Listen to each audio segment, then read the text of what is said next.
Hello people of Earth, I'm Aidan, and this is Aidan Explains. Let's talk strategy, military strategy to be precise. First off, the classical era, the Greeks, the Romans, and everything in between. Tactic number 1, the phalanx.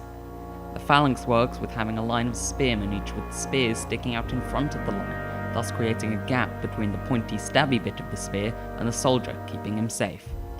After phalanxes had broken, one of the sides would often retreat and draw the enemy into an ambush in a tactic known as ambuscade. It was rarely used for the majority of the phalanx's history, but became more popular as lighter, less armoured units developed that were able to more effectively disengage. Of course, fool me once, shame on you, fool me twice, shame on me. And armies ended up deciding not to chase down routing troops for fear of being ambushed. Tactic 3. Moving on to the Romans, arguably the strongest military of the ancient world. A hallmark of their immense discipline, silence. When drawing up lines and preparing for combat, the soldiers of the Roman army would stay completely silent. Orders could be communicated effectively, and the enemy was instilled with a sense of fear. Now to Tactic 4, triple line. Flexible and designed for support, the weakest troops at the front, slightly stronger troops behind them, and the strongest troops at the back for reinforcements, coming forward if the weaker troops needed aid.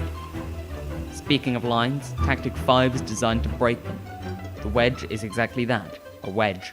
Find a point of weakness, shatter it, and cause a rout. The flying wedge is also a wedge, except this time with horses.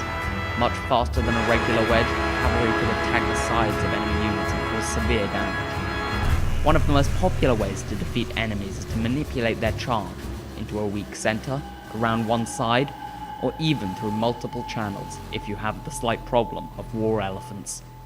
Tactic 10 now, and the best defense is one that's already there.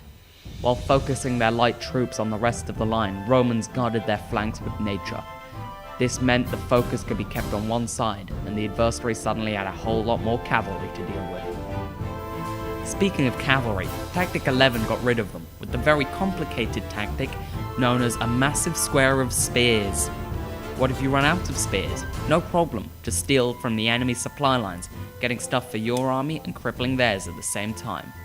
Assuming you haven't just stolen their arrows, it's probably a good idea to protect against volleys by putting shields on the front and top of the formation, forming a tortoise, somehow. Finally, if you have no other options, form an orb with infantry on the outside, archers in the middle, and officers right in the very middle, because hierarchy.